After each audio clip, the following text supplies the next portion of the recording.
My name is Eric Smrkovsky, and I'm a senior at Fresno State, majoring in computer science with a minor in statistics.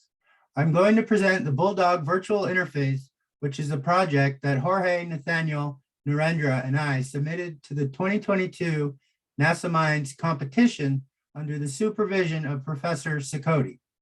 This project is a continuation of last year's Bulldog virtual cockpit NASA Minds submission. The motivation for this project stems from the need to have a virtual interface for the astronauts to control the spacecraft from within the virtual cockpit. Virtual reality is a technology that can simulate certain environments that we might not normally be able to access. Just putting on the VR headset and grabbing the controllers places the user in a completely different world than they were in before. We created a fully immersive virtual reality environment using the Unity game engine with programming in C#, and we also use the Steam VR plugin as software components. We use the Oculus Quest 2 as the hardware component.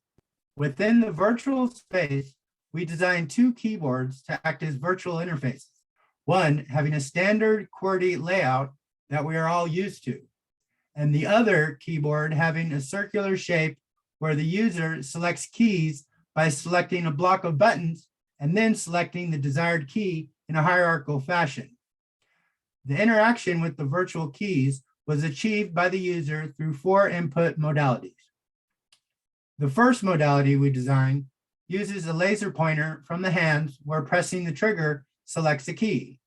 The second modality utilizes virtual hands where the index finger selects the key.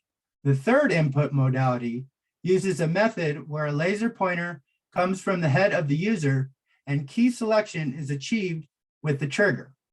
Finally, the last input modality we designed utilizes the same laser pointer from the head, but this time with automatic selection every 2 seconds. Once the programming of these interfaces was completed, we conducted experiments by having 16 participants type a sentence using each input modality on each keyboard. This provided us with 8 experimental conditions to evaluate.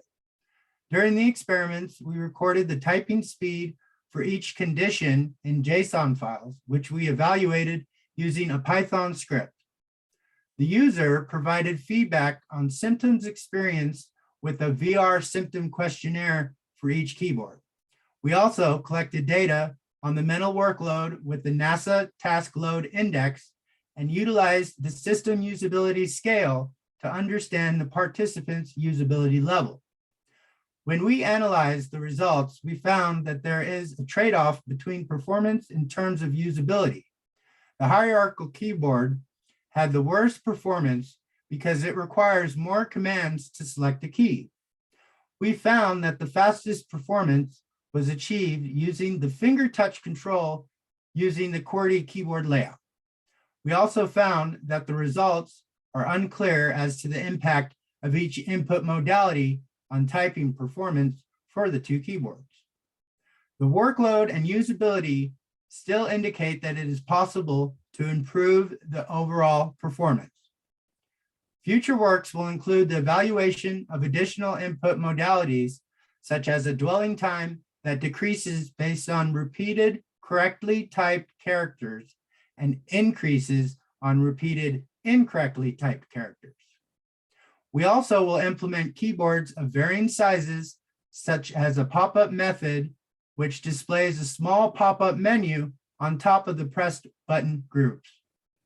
This dwell time selection method could be used with a laser pointer from the head by people with severe disabilities, allowing them to type without moving their hands, or as a way for an astronaut to access cockpit controls while doing exercise or other tasks. On behalf of the 2022 Fresno State NASA Minds team, I would like to thank you for taking the time to learn about our project. Bye.